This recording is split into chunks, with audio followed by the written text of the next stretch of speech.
Welcome to another G4 Guitar Teacher Hangout. My name is David Hart, and today we're going to follow our standard format, and that's ask questions, solve problems, and see what we can come up with. I've got Monty here from Pittsburgh, and Yes. Michael from Adelaide, who's hiding behind that G4 logo. So let's get started. I'll start with you, Monty. Is there anything that you want particular topics or questions that you want to go through? Yeah, I was looking at the website, and you have a new, like, cover page with the Hangouts on there. Yep. Let me see. I'm looking at it right now. 10 a.m. and 8 p.m. on Wednesday. Yep. So what's at 10 a.m.? So here's the thing with that Google Calendar, the times on there are going to be in the times that I set. So based on my location, which is here in Australia at the moment. But if you look down in the bottom right corner there, you should see a Google Calendar logo. Yes. And you can click on that, and it should allow you to add to your calendar, your Google Calendar, and then it'll be in your time.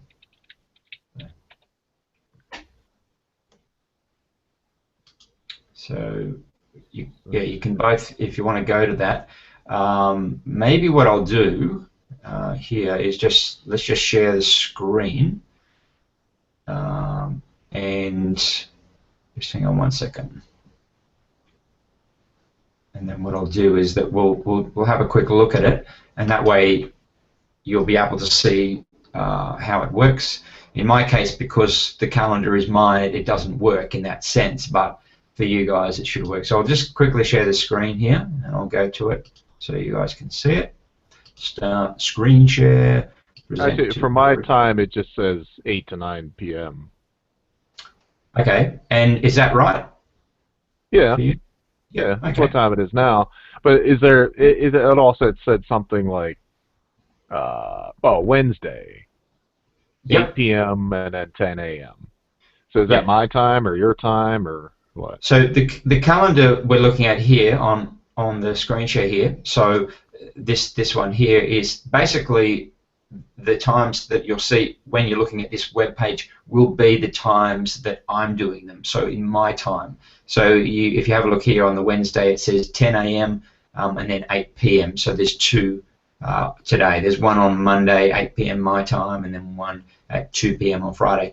So they will, and you can see down the bottom, events shown in time zone, Eastern time, Australian Eastern time, Brisbane, and yeah. So that's yeah. But if you go right to now, it's 10 a.m. for you.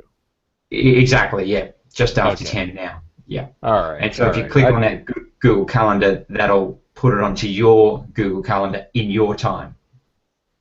Okay. I should have known that. But so you're in Brisbane.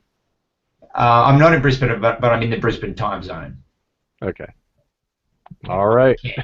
So that makes sense. Sorry. If I would have thought about that, that would have made sense. But no, that's all right. It's a bit, it's just because everybody sees that same website. So Google's not yet, or the website's not yet smart enough to know where you are to give you your time purely from the website. You have to actually click that Google Calendar icon.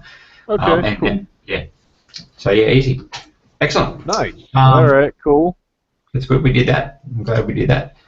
You can see just we're on the website. Yeah.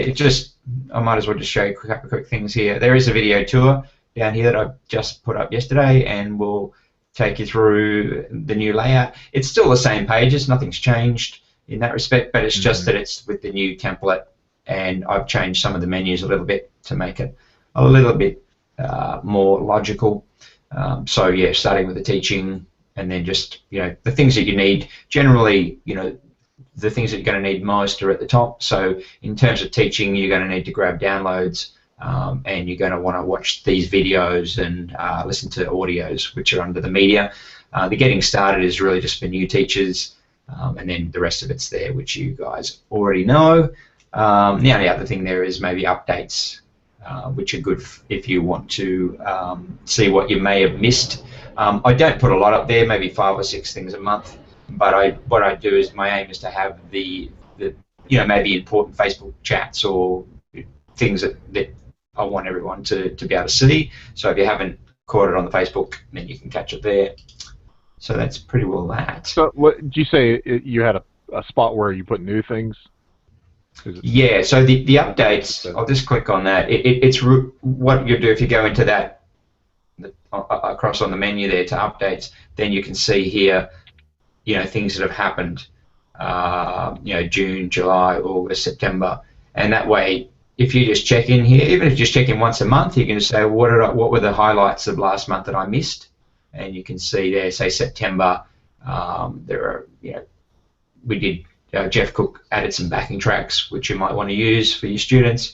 I put up new Hangout times, new reading supplement by David Minns, Paul Andrews. He did a webinar, which is on G4 webinar, which you might want to check out. Yeah, so just things like that. So anything I think is worth reviewing, and I'm not putting a lot up there because most things are not necessary for you to have to remember. Okay, yeah, so that's pretty well that. Any other questions on that? Let's see. Or unscreen share it. Well, I've been something. I was going to talk about the new intro manual. Yep. The new intro method. Yep. It took me a couple weeks to actually download it and print it and start using it. So, yep. So now I'm finally ready to comment on it. Good. Excellent. So I'm a little behind here on the time zones here in Pittsburgh. That's all right. I'm pretty used to the classic. When I first started, I guess, I downloaded that and I have that on my computer, and I started the new one, and it's nice. It's a little longer, 35 pages as opposed to 29. Yeah. I guess if there was something I would change, the arpeggios seemed a little difficult for somebody that just started. Like that C, it starts with that open C chord arpeggio, and then you move up to the 3rd and 7th fret. That's a huge stretch for a beginner. Okay, cool. Let's have a look at that. It's kind of difficult for me, honestly. Yeah. To play that first arpeggio. Let me bring it up. Legato. Yep. Because hang on one second.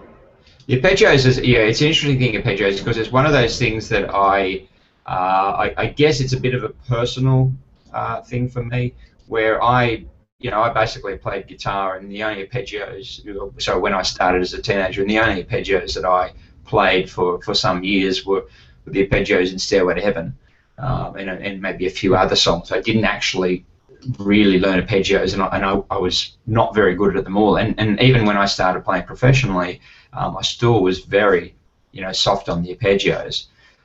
So it's one of those things that I realized that it made the difference often between your casual kind of strummer, if you like, your basic home-based player strummer, and professional players. And I realized that the arpeggios were important, and that's why I really, in my own teaching, dug into them early. And so if I just have a look here, because I do want to, I do want to sort of look at clearly what we're talking about here. So, so I'm just going to again share the screen and make sure that we're on the same page here, because it may be a bit ambitious. It's quite possible. So I'll just come up here and. Well, I kind of saved it and gave it to my more advanced students. Okay.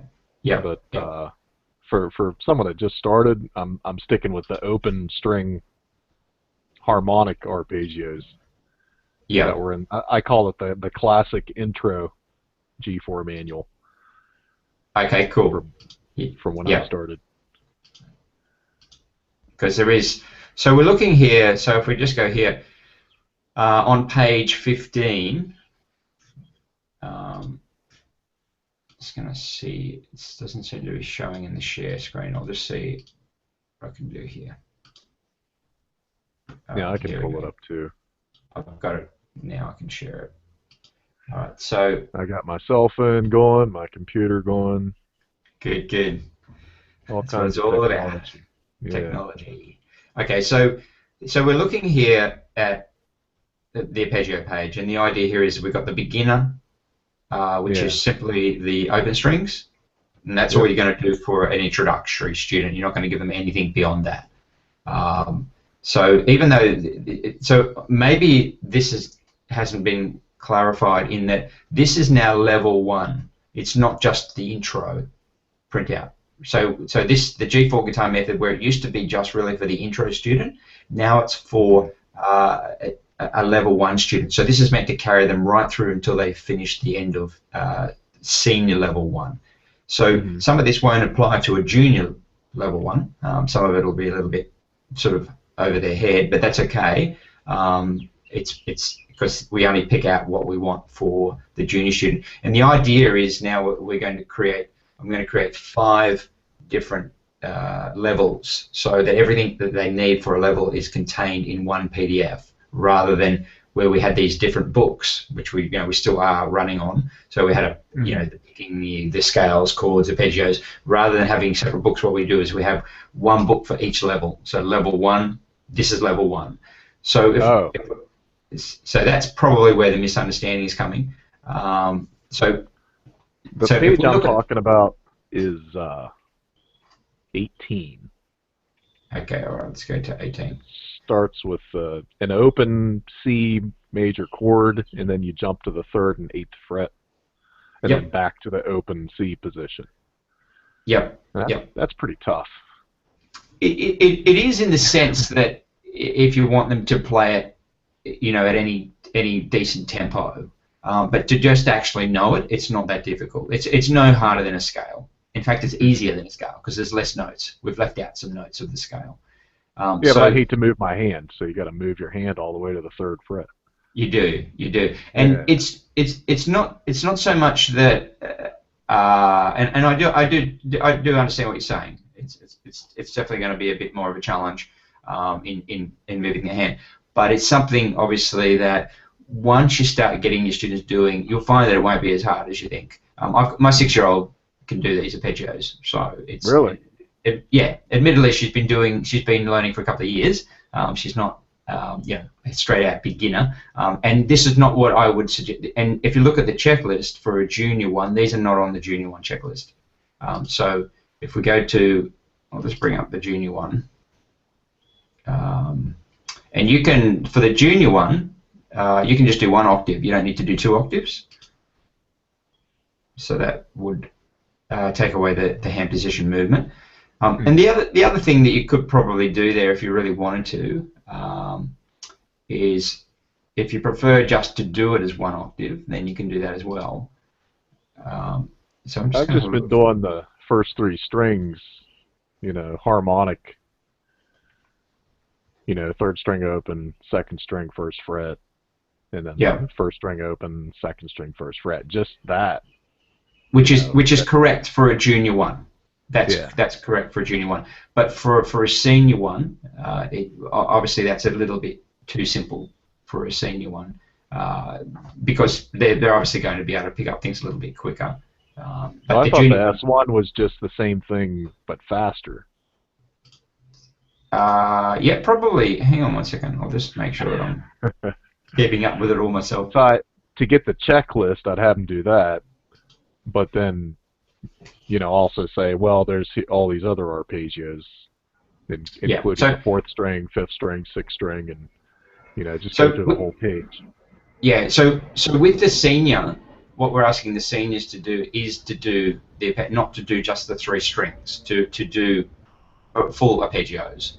So we've got here, for instance, on the senior level checklist, which that download is meant to match. And in other words, that page that you're looking at for the melodic is not for juniors. So you can completely ignore that page, but we've included it in there because it's really the senior level. And we can make up a junior book as well, but it's probably not necessary because you can just say to the juniors, ignore this page, you don't need it for now.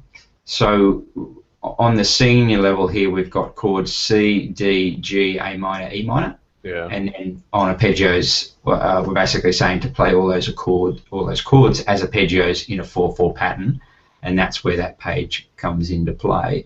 Now, if you want to,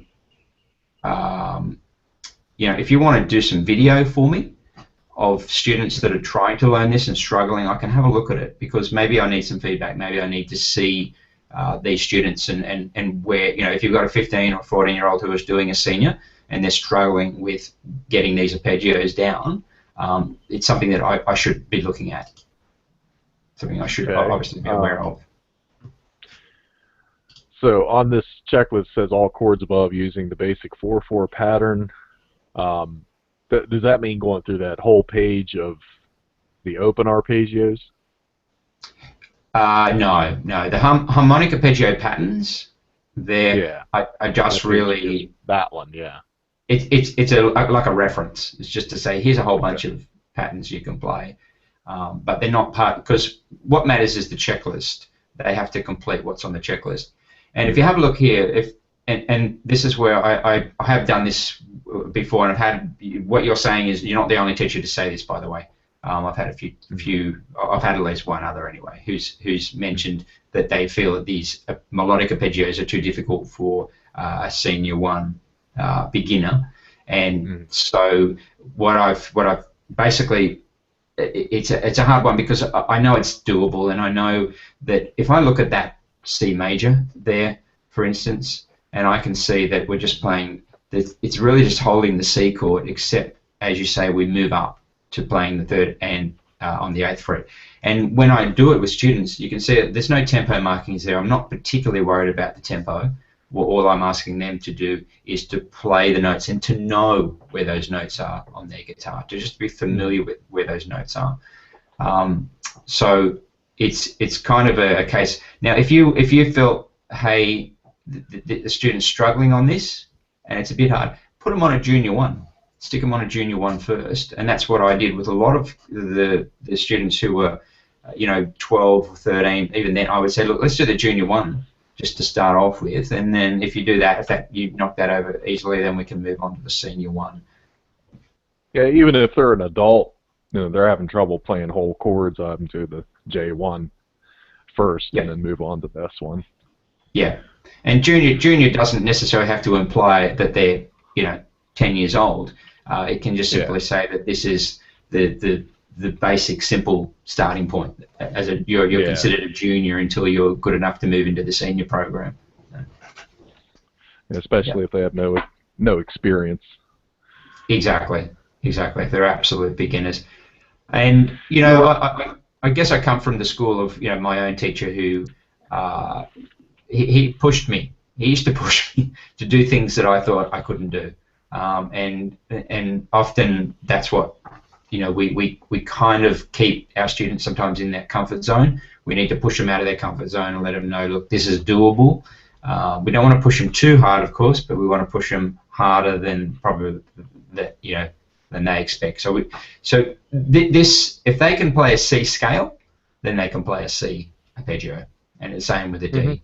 And like I said, even if you just want to do one octave of those, just start off and do one octave, and you want to tick the box with one octave, that's okay, but just when you move to level 2, make sure that they do the full 2 octaves. Okay. Cool. Excellent. So we're going to have, you're going to do the whole method for each level or checklist? Yeah. I'm going to do for each of the senior levels, 1 to 5. And then we might look at doing juniors. I'm just not sure about the juniors, in the sense that it might be a case of, because all the same information for the juniors is in the senior printout. So that there contains all the information that a J1 would want, but obviously extra information that they don't need as well, or that's over their head. So it's just a matter of whether or not. And use a Mac, right? I'm pretty sure you said use a Mac computer. Nope, PC. You're a PC man. Well, okay, I use a Mac iPad. Right. Okay. Yeah. Cool. A PC. Yeah, because you should be able to get for a PC. I don't know you can do it on a Mac, but basically you can open these in a PDF editor, and you can remove pages. But even if you print it out without certain pages, you can do that. Yeah, that's what I do. Yeah, just take out the pages you don't want in there. So if you don't want to use those melodic arpeggios for a Junior 1, which you don't, then don't include them in their folder until they get to, say, level 2. Yeah, what else is a lot? So now that you've said, it's the whole level, it makes a little more sense. Yeah.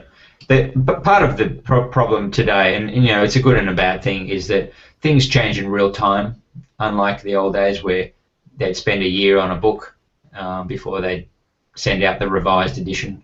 In our case, we sort of revise it quite regularly, so things do sort of shift and change, but hopefully it's for the better, and it means that we've got a very up-to-date method of teaching rather than something that sort of outdates, too quickly. I know things like Mel Bay, 20 years without an update. Well, that's classic. Those days have gone. Yeah. I noticed another thing on the reading. Yep. It seems to, let's see, we have the B string. We're adding the notes C and D, but I don't see G. On the reading level 1? What page are you on?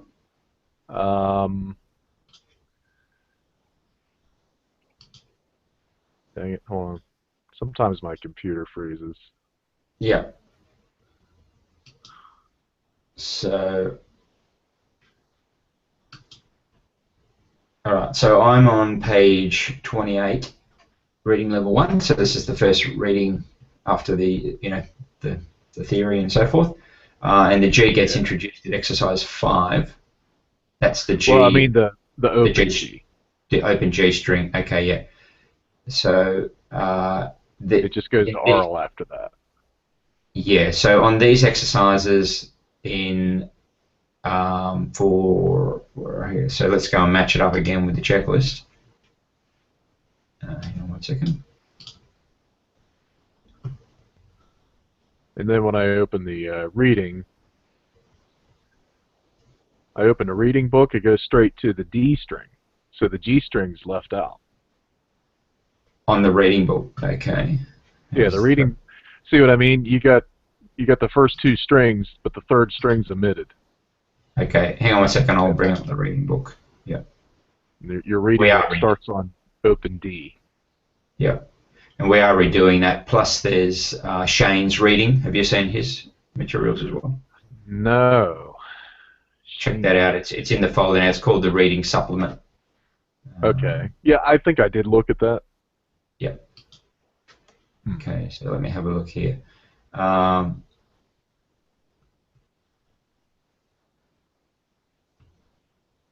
Okay, yeah, I see what you mean. All right, it does have a G string. Okay, so yeah, the supplemental would do it. And I have my classic reading book, which has the G string in it. So Okay, I've just been using that. Yeah. But there is a gap. There is. I can see now. So it looks like what happened is one of the pages was taken out there during the edit. So yeah, that's fine. I'll fix that up, no problem. G string missing from reading. Okay, cool. So I'll get that done today. And no rush. I have the classic method. I'll probably hold on to that. All right. Classic intro. It's good to hang on to the classic until the bugs have been sorted. That's right. It's like MapQuest. They got this new layout that totally confuses me, and then I go to the classic MapQuest. Yes, I do the same with PayPal. I can't find things on the new PayPal, so I'm back to the classic because I know where everything is. Okay, cool. Yep. So we'll get that sorted. Yeah, just a couple little things.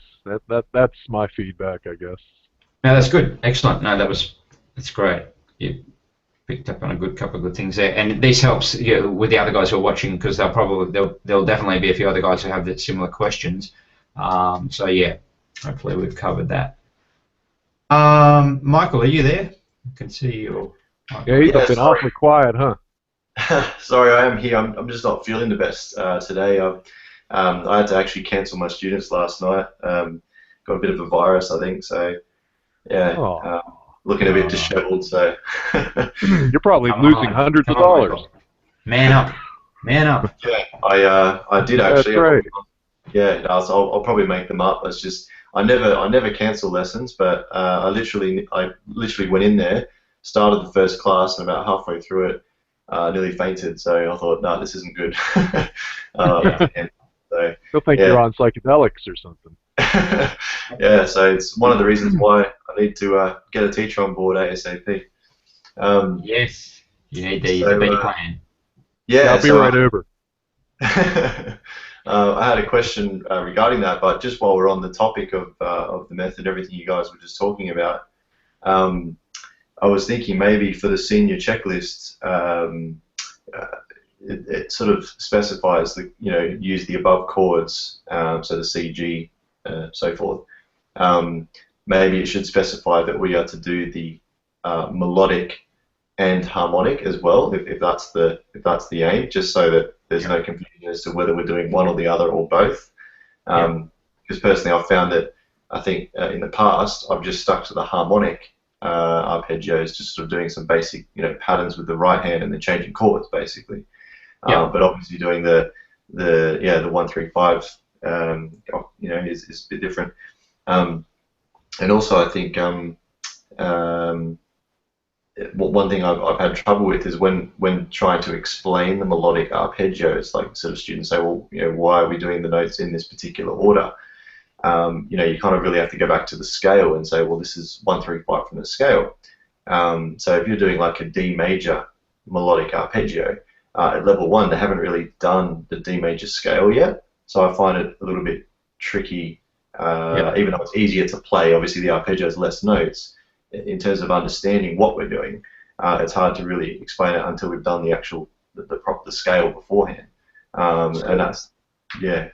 So would it be a good idea, because I'm getting the sense here, because a few of you have talked about this now, and obviously you're on the front line and teaching, so it's got to work for you guys. Would it be a good idea maybe to leave the melodic arpeggios until level 2, senior 2? I think that, I mean, this is just my opinion too, but I could be wrong, but I think it's a lot easier to explain the melodic arpeggio once that particular major scale has been studied first, because then you're just taking certain notes out of it. Whereas, if you go backwards, I don't know, just for me, it just seems hard for students to understand what we're actually trying to do here with the melodic arpeggios. Okay, so if we do it rather than matching up the melodic arpeggios to the chords that have been learned, matching them up, what you're saying is match them up to the scale. So once you've learned a D scale, then learn a D major arpeggio or a D minor arpeggio sort of thing, whatever it matches with the scale. Is that what you're saying? Yeah, I think if we match up the melodic arpeggios to the scales on the level, and then we match up the harmonic arpeggios to the chords at the level, that sort of gives it a bit of both. All right. Okay, no worries. So there might be two sort of subcategories to arpeggios, if that makes sense. Yeah. All right. So we'll just have to kind of work out how to do that. I'm really, my whole goal always is, I take the Steve Jobs approach of trying to keep things simple all the time. So I'm just very wary of adding another section to things and trying to say, okay, how can we get this on one line? Steve Jobs was a classic saying, how can we call something with one word, one name? iTunes and iPhone. Someone was already owned iPhone, by the way, and he went and bought it, I think, off them because he knew that was the name that he wanted.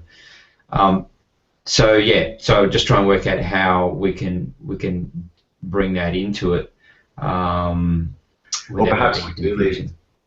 Yeah, perhaps we do leave the melodic arpeggios until later on in the method. Level 2 after they learn the scales. Yeah, I mean, because to be honest with you, most of the basic songs that we learn, you know, especially if they're just basic open chords, we're often just playing harmonic patterns anyway. Like I can't remember many songs that I used like a full-on melodic arpeggio early on. That were sort of beginner songs, you know, apart from the, you know, the riffs kind of thing, you know, like the Pretty Woman, yeah, the Pretty Woman and all that kind of stuff, you know.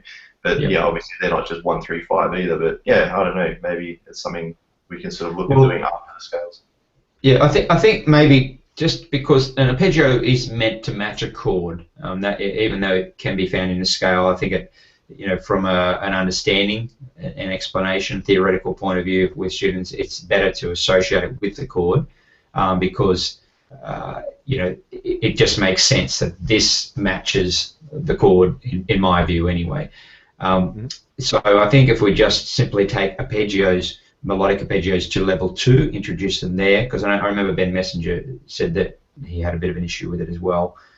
So yeah, let's do that, and should be able to work it out from there. If you need to give students a little bit of extra help, or if we need to create another handout to specifically explain melodic arpeggios, we can do that as well, and we can include that in the senior level 2 PDF.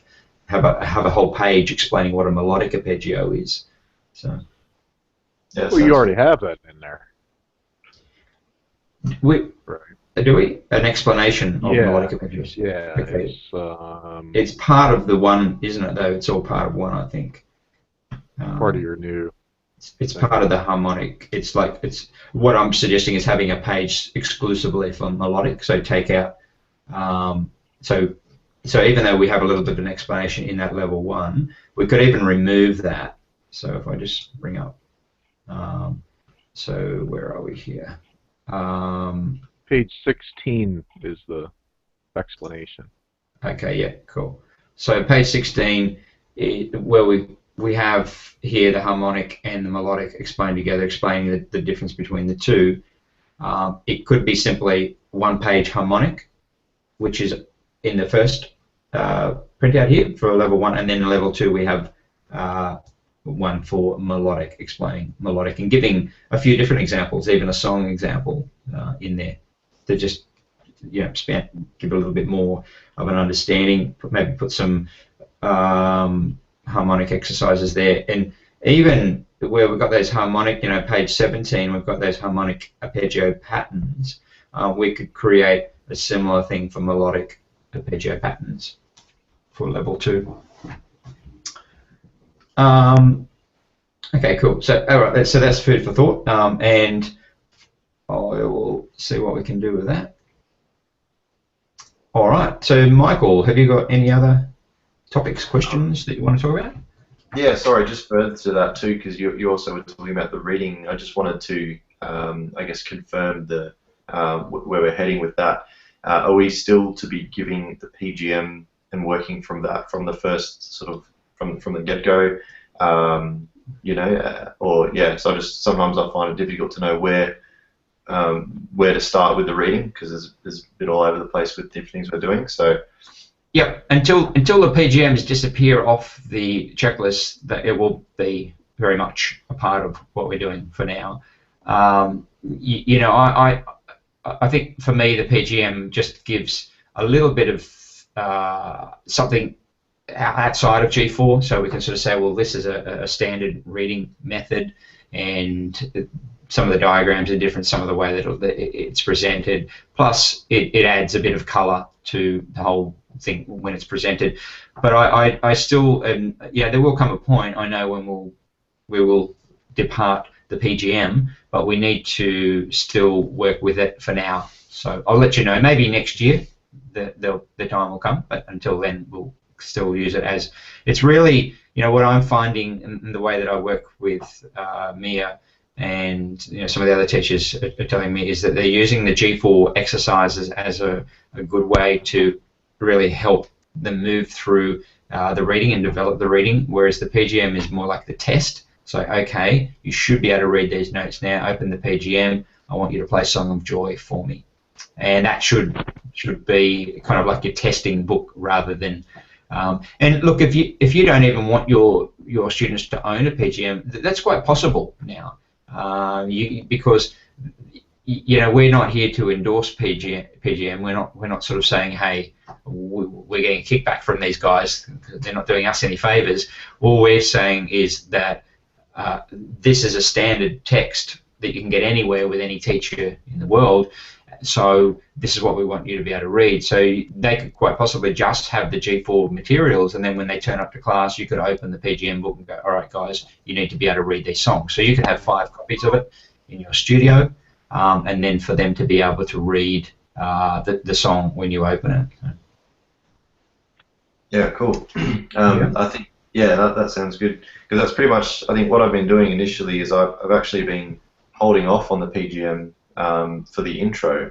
So I've just been studying them on the basic EFG exercises, and maybe start on the 2nd string. But yeah, once they sort of join a group, I'll say, look, here's the PGM. We're going to start playing some songs out of this now.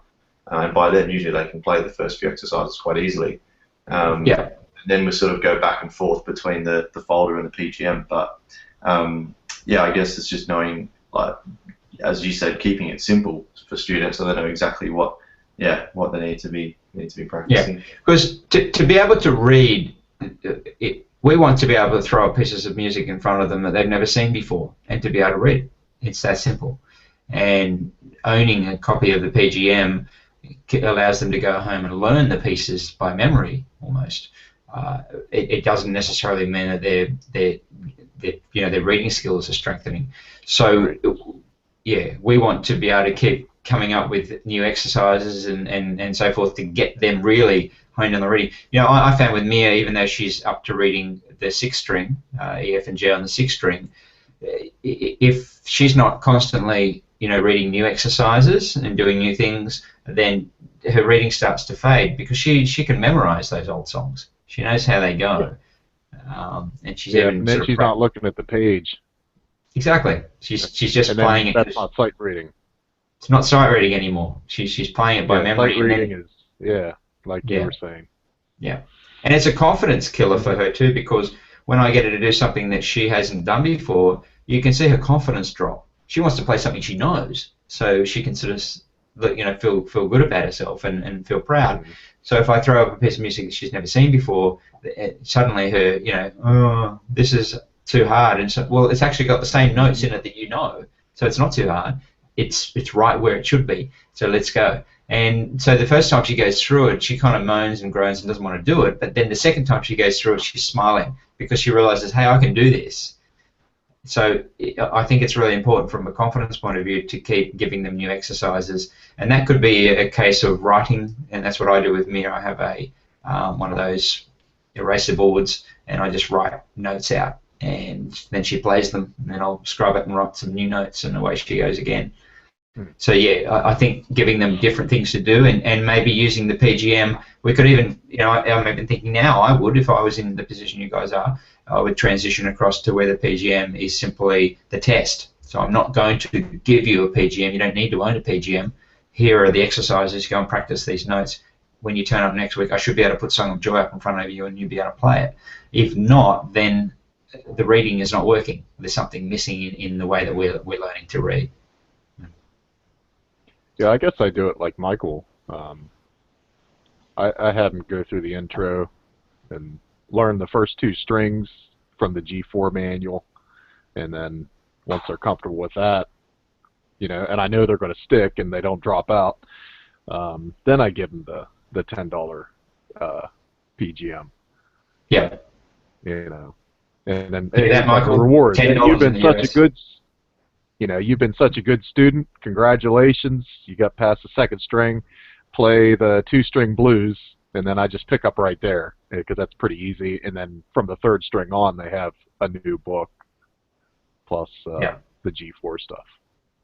Yeah, excellent. Yeah, excellent. And to me that works well, and that's a great strategy, because then you're not giving away the PGM. You're not giving it too early, so you're not kind of overwhelming them. They've got all the information they need. Yeah, you don't want to overwhelm them. Plus, if you never see them again, that's another $10. There you go. It's a book for someone else, and not even the money. It's just the fact that there's a book that's not going to be used. That's going to be put in a cupboard and you don't want forgotten. Yeah. Okay, cool. So I think that we do want to transition across to that point where we're eventually not using the PGM, and that'll be a matter of... So a lot of those PGM songs are not copyright songs. So even though they're their arrangements, the songs themselves, they don't own those songs, and the copyrights are free. Things like When the Saints Go Marching In, Star Spangled Banner, these we can use. We can do slightly different arrangements of them, and use them as well. So we could use a lot of what's in the PGM, but we need to do our own arrangements of them. That's all. Yeah, I was thinking about that, and how we're sort of looking to transition to the screen. And I know you can get a digital copy of the PGM. Not that I have one yet, but yeah, just thinking how that would work. Obviously we don't need one copy for ourselves, but then do we say to students, hey, if you want to go and download this, you can do that, or you can buy it from the store, or do we continue to give it to them? Yeah, I think for the sake of the PGM, what we need to do is get our own material that we put up on a screen rather than using the PGM material. And I really see that that's going to happen fairly soon anyway. Look, with what Shane's done, I don't know if you guys have seen that, but that's fantastic. It's the reading that he's prepared and put together is just a huge bonus for us, for the members, because we've got already the G4 materials, which I've done, and then we've got what Shane's done. So between the two of that, there's plenty of reading material there, and then the PGM is really just something that the students we test them on for now, and the checklist will get updated at some point. But for now, that's where you're testing them. You say, okay, if you can read this song, read everything in lesson 5, therefore you're going to be able to get your level 4 checklist. Yeah, I've been thinking about using Hal Leonard, because that's what I was using before I even heard of the PGM. Right. Yeah. Yeah. And it covers the same things. It's just seems like the PGM is Australian, and that's why you guys. It is. I don't know. It is. Yeah. Yeah. I just saw the koala bear on the little icon. I was like, Yeah. oh, okay, now it all makes sense. That's and it. I'm like, how come the Star Spangled Banner isn't in here? So Hal Leonard has, Star Spangled Banner and some stuff that from the States, I guess. Yeah. Oh, the PGM's got Star Spangled Banner in it. Does it? Yep. I guess I haven't gotten that far with my students yet. Yeah. It doesn't have the Hendrix version though, sadly. Yeah, that's a good version. The Hendrix version of Star Spangled Banner. So yeah, because it's a well-known tune, but it does have some Australian tunes in there as well. So it's got Waltzing Matilda, I think, and for the English, it's got When the Saints Go Marching In. So it's covering all bases. It's got a few other weird things in there as well. I don't know where they've come from, but there's some odd tunes in there which are interesting, but a bit odd. But yeah. Hal Leonard seems to cover the same things. It's just yeah, it does. It's pretty simple, and then if they're really advanced, I'll have them do the Mel Bay. Yep. Because that gets really hard right around like the 4th string. Yeah. The main thing with the PGM, and really the main reason I went for it, was quite simply that when it came out, which was probably in the early 90s, maybe late 80s, it offered a CD, and there were no other books. Mel Bay was the big one that everybody was using up until, well, probably still do, but they didn't have a CD. And so when this came out with a CD, we were, oh wow, cool! Now we can hear the songs. We can tell the students to listen to the tunes, and that way you'll have a better idea of what they're supposed to sound like. So it kind of was an offering in that sense of giving them more value for money. And it just from a point of view of when you're presenting your student kit, giving them a book with a CD and a nice colourful cover, it just was a better experience than the old Mel Bay with the blue, black and white cover. So it just offered something a little bit different. But yeah, they're all basically like the the same. poster. Say They again? like that poster. You know, that full color poster, chord poster, the chord chart. Exactly. Yeah, that was another that's bonus kind of of that book. Yeah. I act like the it's a big reward. You know. Yeah, it was, and the fact that they have so many other books as well, like they had like rhythm guitar and lead guitar and blues and scales, and so it felt like here's a whole series of books that you could get your teeth into. Start off with the first book and then branch out into the other books as you go along. Mm-hmm. So yeah, G4 is just the tip of the iceberg. You should be doing, supplemental guitar, learning songs, and everything you can get your hands on. Yeah. Just like we did. Exactly, and that's where we have, this where we are now. There's a lot of possibility for add-ons and expansion with G4 that we've got. Really, we've just touched the surface. We're starting off with the beginner method of learning guitar, but from there, we can go in so many directions. There's so many different areas to cover. You can do different styles: rock, jazz, blues, country.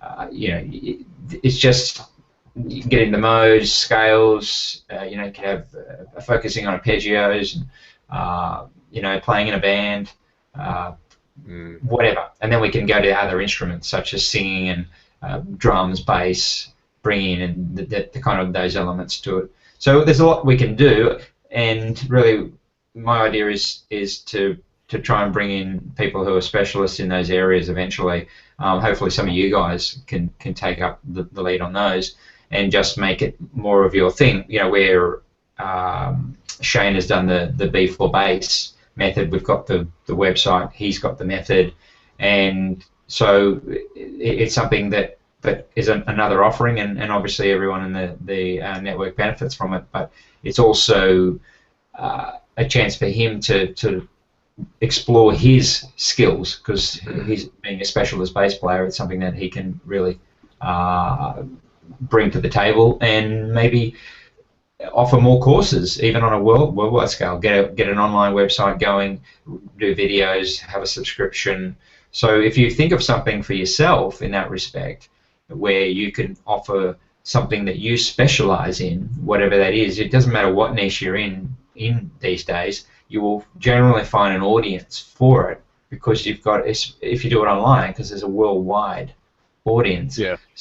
Yeah. So, I know that you're, if I'm correct, you're a bit of a Rush fan. Is that right? Yeah. Monty? Yeah. Yep. Okay. I'm the working man. Good. That's it. Yep. So fly by night. You could be, you could do Rush guitar workshops. You could do a whole bunch of Rush videos where you teach the skills of Rush. Cool. Whatever you like. It can be your thing. Whatever you're into, that can be your extra sideline business. G4 is where they're going to come from. That's kind of our main business. That's our bread and butter. But all these other areas, there's so many things. You run an online workshop for learn this Rush song. You're going to attract Rush fans. It's I guess it's a bit like Trevor's doing his master classes, and so he's catering for people who want to do master classes. It's kind of on the other end of the spectrum of what we're doing, because we're dealing more with beginners, and he's sort of going to the more on the advanced level. But still, he's on the right track of doing something, adding on to his business. Are those online, or those are just as a shop, right? Yeah, he's doing it. Yeah, it's a kind of a live, and he wouldn't allow it to be recorded on video either. So just because of the cost that the amount he's being paid, he'd want a lot more, I think, for the video and all the rights and all the rest of it. So yeah. Cool. Yeah. So lots of options there.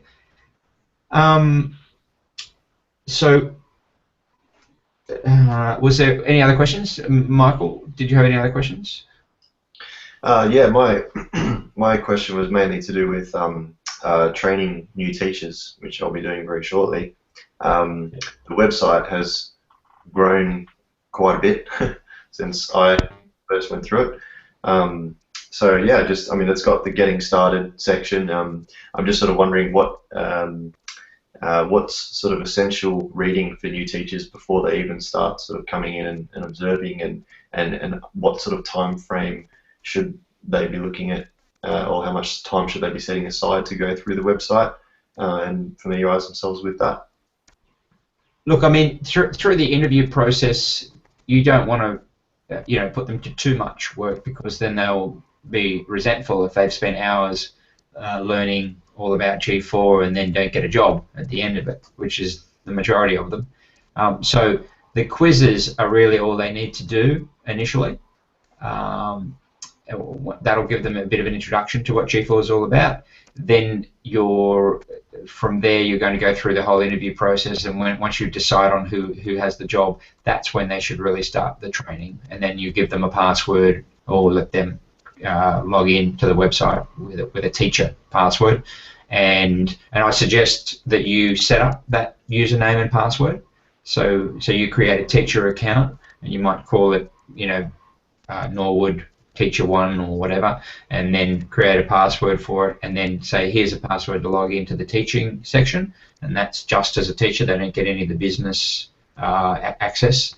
And from there, they start to work through the same training as you and any other G4 teacher has done, watching the videos and learning all that, and then just go through the process of training them as you would. Bring them in so that they can observe you, and then get them involved, and eventually get them doing their own thing. Does that make sense? Yeah. No, definitely. Yeah, I know what you're saying. I definitely wouldn't give just an applicant access to the website only once they've been hired. But I guess what I'm saying is, like, how long would it take to go through the whole teaching side of it? I mean, I think it used to have like an estimate of how many. Does it still have those? Yeah, it used to take about 5 to 6 hours of constant. If you're doing it non-stop, 5 to 6 hours. So if they spent an hour a day for a week, they'd get through it all pretty well the first time, and then from there it'd be I mean, I think you need to go through it. Initially, you need to go through it twice. That's what I would recommend for anybody. Go through the whole thing twice, and then revise it every 3 months. And that's the same with you guys. Get in there and revise it, because when you revise it, obviously you're going to go through it much faster, because you're going to see, okay, I know that, I know that, I know that. Oh, hang on, this is new, or I forgot about this. So what's that? Sometimes I'd miss something. I'd have to go back and, I'd miss certain things. Exactly. Yeah, it was a lot to take on the first time, so I had to go over them a few times to work it into my teaching. Yeah, and like I read, even I forget things in it. I got to go back through it, or somebody reminds me of something. What's this mean? So I don't remember. Where is it? And then I got to go and look it up, and come back over it again. So it's one of those things where you're going to sort of, with your teachers, you're going to maybe get them to go back over it after 3 months again, but at the same time, in that first 3 months, you're really going to be doing a lot of training with them. And the thing that I come back to is just be available for them, make them feel that they can ask you questions, and make sure you keep observing them until it seems natural that they're teaching in the way that you want them to teach. Because if you don't, what will happen is you'll end up with lots of problems, and it just makes it very difficult. And in most cases, you'll have to let the teachers go. I think for a lot of the guys I've spoken to, including my own experiences, the first teacher generally doesn't work out. The first teacher that you hire is the one that you tend to not be as diligent with. Now, I think in your case, Michael, you might be the exception, because I know you're very diligent with things, and you ask lots of great questions, and you really are very detailed in the way that you go about it. So I'm certainly not setting you up here to say that it's going to happen to you, but just be prepared that what does tend to happen is that first teacher, and it tends not to work out very well. And it's the same in business. Our first businesses often don't do well. It's our second business that tends to succeed, and there are stats that prove this. And that is because in our first businesses, we make a lot of mistakes. In the second business, we realize, no, we're not going to make those mistakes again, especially the painful mistakes. The second time around, we come in and we fix those mistakes. And you don't necessarily need to have two businesses, but you might within your business, even within your G4, if this is your first business. Well, actually, Michael, you're a great example, because you had Penrith and now you've got Norwood, and you're doing it. You're learning from your first experience, correct? Yeah, definitely. Yeah. So you can see this same pattern will occur with employees. And the idea is to try and learn as much from other people as you can. Maybe talk to Joachim about, you know, his situation and what he's learned from hiring people. Same with Alex, and yeah, myself, of course, and anybody else on the network who's hiring teachers. Try and get as much information and experience from them as you can to ensure that you end up with, because if you can get that first employee, if you can get a really good first employee, then it's going to be fantastic for you, because then they can train the next employees, plus they're a role model and a standard for your school. Because as soon as you have someone who's not following the method and not following the way that you operate, and it becomes a struggle, it's kind of like toxic to your business. When the next person comes in, they get infected by that person, because that person passes down information, and also they become a kind of example of what you don't want them to do, but they're watching them and learning from them. And plus they've got students who have been not having their practice logs checked, or they're not really following the method, or they're turning up late. So all these things that you know, the previous teacher problems that they leave behind often are difficult. Even when you bring in a whole new teacher, let's say you let that first teacher go, bring in the new teacher, the students are carrying the legacy of that previous teacher and all the problems. So the new teacher's like trying to. You would have experienced some of that even when you stepped into G4, right? When you came with G4, you took over from another teacher in some respects. Remind me, is that what happened? You took over some students from other teachers? Yeah. I took over a couple of different shifts.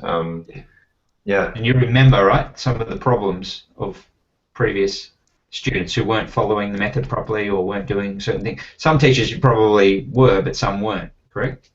Yeah, it was. I mean, I think it was harder for me to pinpoint it exactly, because I was only new at the time as well. But I could definitely see some discrepancies. Yeah.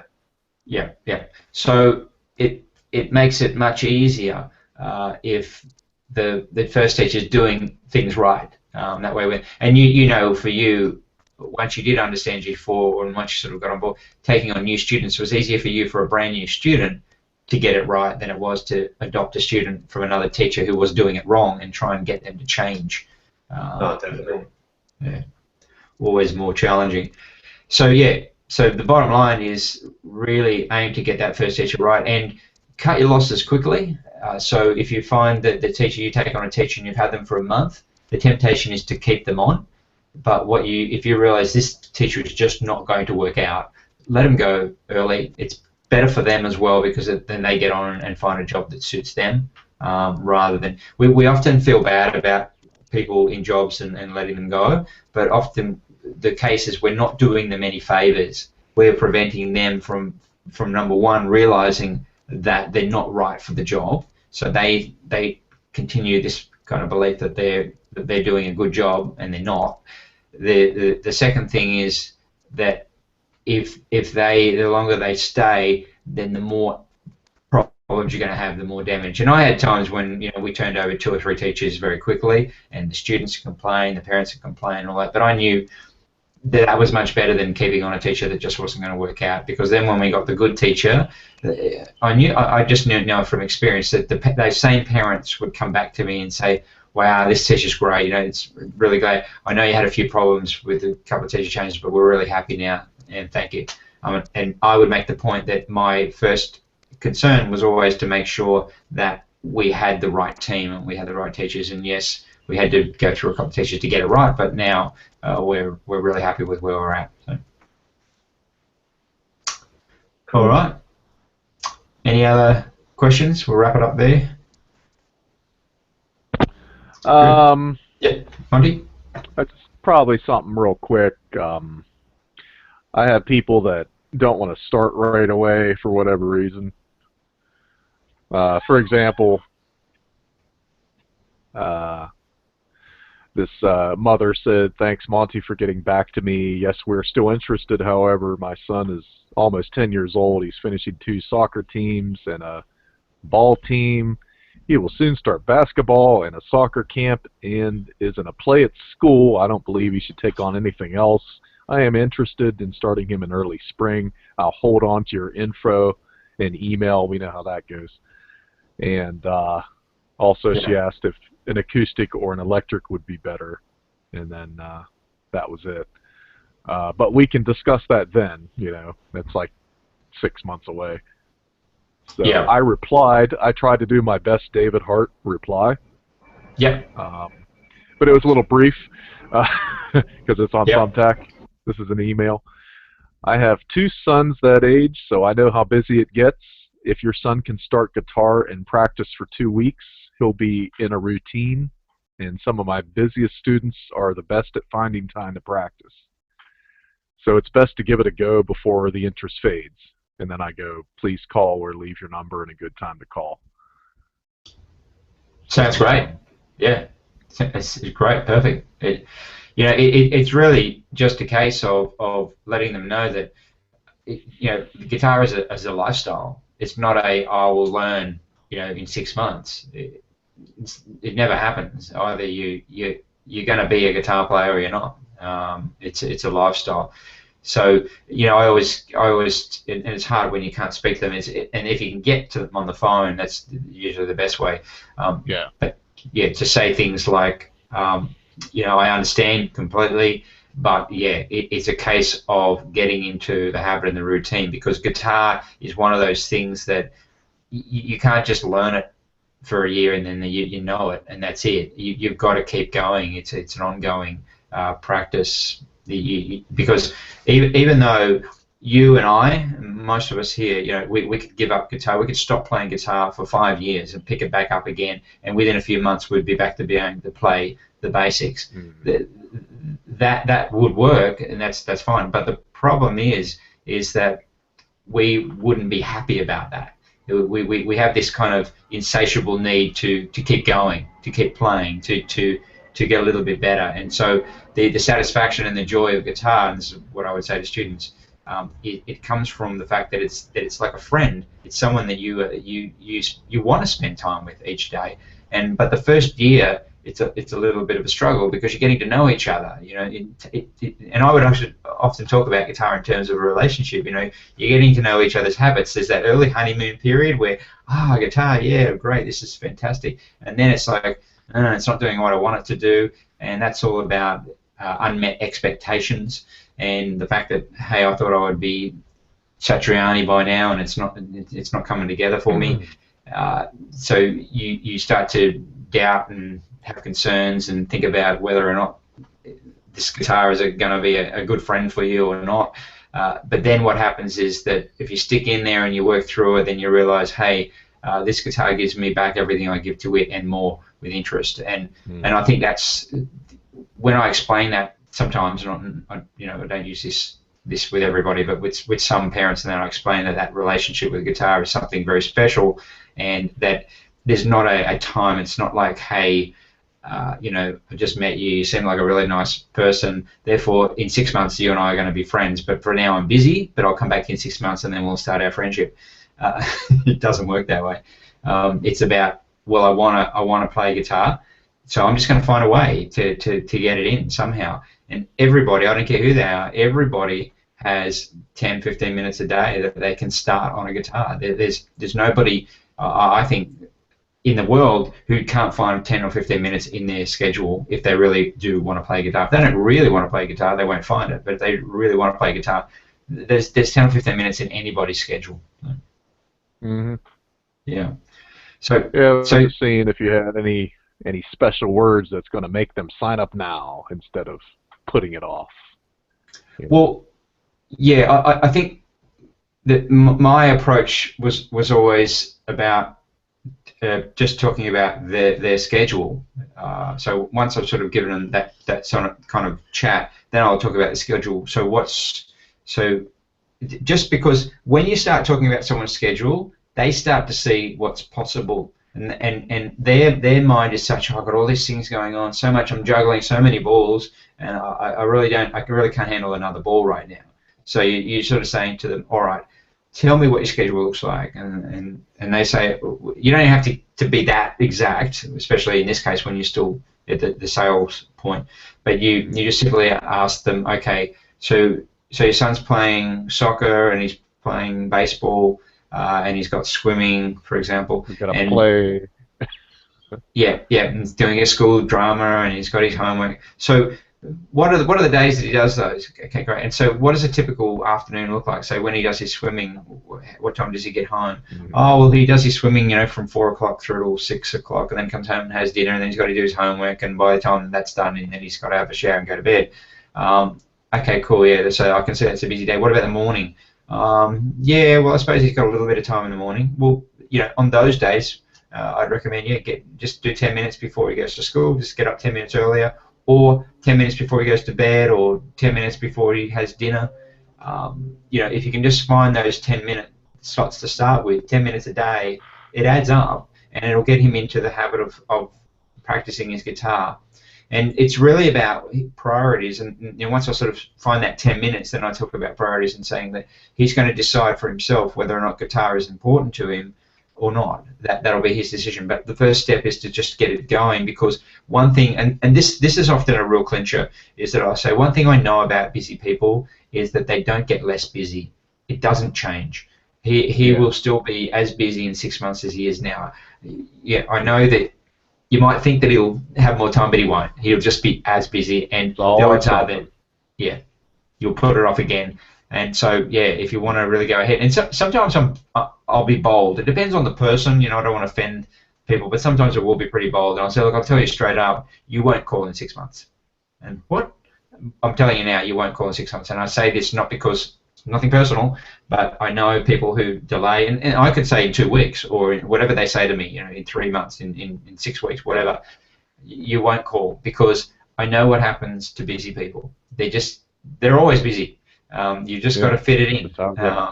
You got to make the decision now to do it. So, and then I go on to the thing. Look, why don't you just try the 5 weeks? Just do the 5 weeks and see what happens. If after 5 weeks nothing happens, then you know that he hasn't been able to do the practice, he hasn't been able to fit it in, and yes, your schedule is not, guitar is just not a priority. But I really recommend just start now, try it for the next 5 weeks, and then see what happens. Mm-hmm. All right. Yeah, it's hard to go through all that through an email, but that's kind of what I said briefly. Yeah. In the email, so to touch on the email, what I would do in the email is always start with being agreeable. I understand. Yeah. He sounds like a very busy guy. Well, your email was great. I don't know that I'd really change much of it, but really what you want to do is just give them a reason to call you.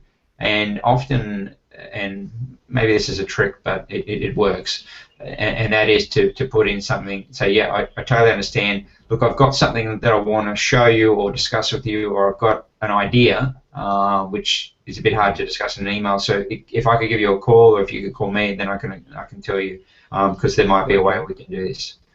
So just something that curiosity is very powerful, and on you see this on posts. I don't know if you get things like if you get a newsletter from different things, that they put these kind of headlines. I saw one yesterday where they had like a photo and you could hardly make it out, and it said, it was a Facebook ad, that's right, you won't believe what this guy caught, and it's a guy like fishing or something, and you just see a little bit of it, and so your curiosity is, I wonder what it is, and you want to click on it. Yep. So you go through like 3 different windows, like, this is terrible, and then you end up not looking at it. That's what happens. You just wasted half an hour on some silly thing, and it's all. Or Facebook would like to share your information and blah blah blah, and I'm like, no, I don't want to share. I want to keep things as private as possible. Exactly. And look, one of the most successful emails for me was where I would email out and I would say, are you still interested in learning guitar? Because if you are, we've got a new option I think you would be interested in. Yep, I use that. If I don't hear from them, first I'll say, have you what do you think of the G4 guitar method? It's a great introduction to picking chords, scales, etc. Get your free copy at, Guitar Lessons Pittsburgh. Yep. And that gets them to download it. Sometimes I'll see that you have a new AWeber member, and then after a week or so, I'll use your, I have a new option email. Yep. Reply, trying to get them to call me. People just don't. People don't like calling. No, it's like if they call you, you're going to, brainwash them or something, and I don't know what they're afraid of. Yeah, people are skeptical, and and that's fair enough. I'm the same. Bank or some organization sends me something and says, "Hey, ring us and talk to us about this."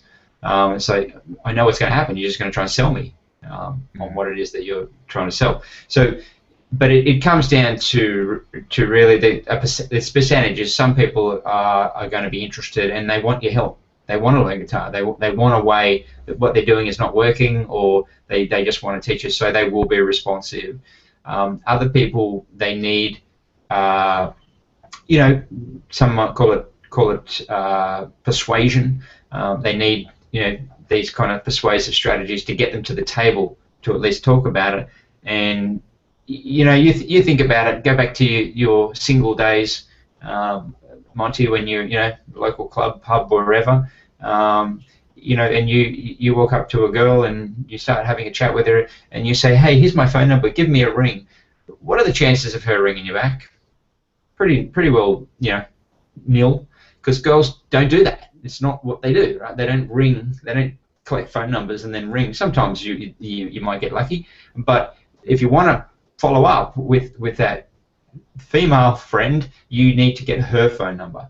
And so that same applies in what we're doing here. Is you really need to get their phone number, and that's one of the things I do with my forms is that I ask for phone numbers on my actual guitar for teachers who are applying to be G4 members. That was what I would do, is I put on the form that they had to include their phone number. Some of them put dodgy phone numbers, of course, and to be honest, I don't even follow up. I'm too busy at the moment. I'm not even looking for more members right now. I've switched off all the marketing. I'm just focusing on the members that we've got, just to consolidate for a little while, and I'll explain that in another hangout. But basically, by them giving their phone number, it creates a different kind of person. In other words, you're filtering out the people who are not prepared to give you the phone number. So that's something to think about even for your own websites if you want to do that. I'm not suggesting that you have to do it, or it's necessarily always going to be the best option, but it's something where if you request phone numbers, then you're not going to have these situations where you're chasing people. If you make it a prerequisite to only communicate with people who give you their phone number, you will get a lot higher sign-in, basically. So I should go to my website and make it. I can change it so they have to put their phone number in there. Yep. I didn't know that. Yep. So we can do that on your form. Just let me have a quick look. Where we can make it so it's compulsory for them to actually, if they want to get a copy of the G4 guitar method, they need to give their phone number. Now, it's actually on the form for their phone number, but it's not compulsory. So if you want me to change that, I'm happy to do it. I guess we could try it. Okay. Yep. So that way they must put a phone number in there. Yeah, but they could put a fake one. They can, but you'd be surprised how few people actually do that. Yeah. Yeah. All right. And if they do put a fake one in and you try and call it, then you just delete it and just say, well, okay, that person's not genuine. That could be a big game changer. Yeah. I think about it. Yeah. As long as they want the manual bad enough to give you their number. Exactly. And you actually, you'll get less inquiries, but you'll feel better. There's a thing about when you're calling people, knowing that every inquiry you're calling, you're going to get more genuine people, because people, once they hear you on the phone, they can't ignore you. They might not answer the phone, of course, that happens. Yeah. But it creates a better connection with the people that you who are coming through on your form. So yeah, I'll do that. I'll change that, and then if you Okay, cool. want to change it back at any point, let me know. All right. Sounds like a test. Excellent. All right, we better wrap it up there. Thanks, guys, Cool. and yeah, be another hangout tonight. But I think it's a bit late for you, Monty. No, it's 8 p.m. at 9:20 now, so it's not that late. Okay. Oh no, just for the next hangout, we've got to because we're in the morning here, but we'll have a hangout tonight. That'll be probably your early AM hours, I'd imagine. Yeah, it's like 5:30 or 6. It's pretty early.